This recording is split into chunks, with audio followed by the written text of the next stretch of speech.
Hi everyone, welcome along. So I had an interesting query from a subscriber of mine, a nice chap named Bob, and I've got to thank him for sending this one in actually. He said that he had to renew his roof tank ball valve in the loft there, that header tank, and when he'd done it, turned it all on, he noticed after a little while it seemed to be filling.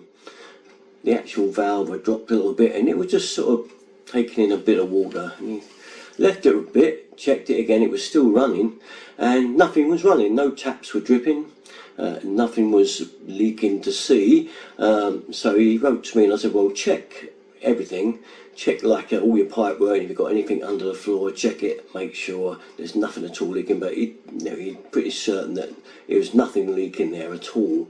Now, so by the way, last thing, do check the toilet system, and it may be, just let him by. Sure enough, the cistern was leaking. Now, in this case, the ball valve that was leaking, that was obviously taking water from the tank, but it was actually running into the back of the pan because we don't have overflows now, do we?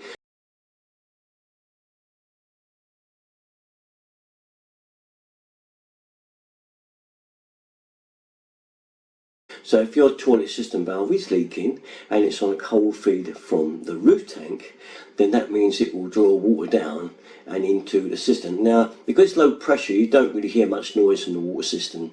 It's kind of really be slowly filling in. But also you could find that because of that washer gone in the actual siphon, it's letting water into the pan, it's just constantly dropping at a faster and faster rate without you noticing. To explain things a little bit better, there's our roof tank. Bob's changed the valve because it's obviously been letting by, or so he thinks it may not have been letting by because of an overflow. Probably wasn't anything showing outside, but because something was taking the water away in the system. Now if you look here, when you've got an F&E system, you have a hot water cylinder here, and a cold feed comes down and all the hot taps come off the top of here, feeds every tap in the house. So if you checked all your hot taps not running and the pipe work you can see there's no leaks, you can forget that side. Then you've got the cold feed side that comes down to your bathroom, and this is the side to worry about. As long as you checked all the taps and none of them are dripping, letting by at all, then you obviously check the pipe then for leaks. What's the next best thing to check? Well, probably something I should have said to Bob to check right at the top of my list, the toilet system. Sorry it's such a terrible picture, but there you are, no artist. I think my daughter was an artist, but anyway, there we are. And this is letting water by, not outside, because the old days of the overflows are gone.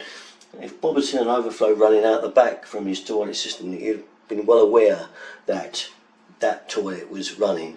But these days, you don't have overflows anymore, so they run inside into the pan. Now they run down inside the back of the pan. It can barely notice it sometimes that it's actually leaking there. It just seems a funny reflection sometimes. You can see it bouncing back, and that means that the cistern siphon that sits inside there is letting by and allowing the water to come from where the siphon sits in here to run into the back at the bottom of the pan. It usually runs at the back of the pan, and if you look you'll see a very faint line. Now what that will do is make this roof tank run just slowly, but enough to keep filling this back up where it's running out. So Bob was right, there was something going on, it's not normal.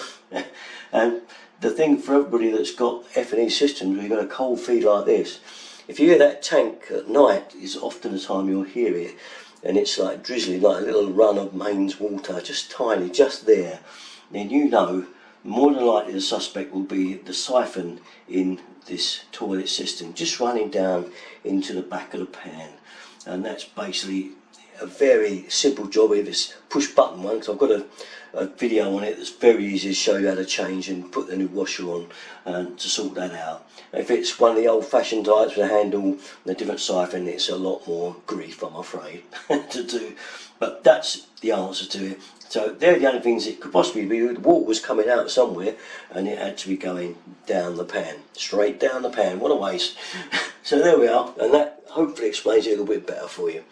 So something to watch out for all you with F&E systems and cold tanks in the loft, and finding that maybe you've got a roof tank valve just running at night, you may just hear that noise of the mains filling. That's strange. That's like a tap is on, but on very slowly, and it would be very slowly depending how fast the siphon in that toilet system was letting by the water. So it's something to look out for. So do go check the pan and see if you've got any water running in there from the toilet system, without flushing, of course. Okay, so an interesting one. I thought you might like to know about that one, and that's it really. Thanks, Bob, for giving us that one. I hadn't covered that before. I'll give you a link to do the siphon washer on a push button flush, but you might have the other type as well. But whatever you got, if it's leaking into the pan, it could be sorted pretty quick. Okay, that's it then. Thanks for watching, everybody, and catch you next time. Bye bye.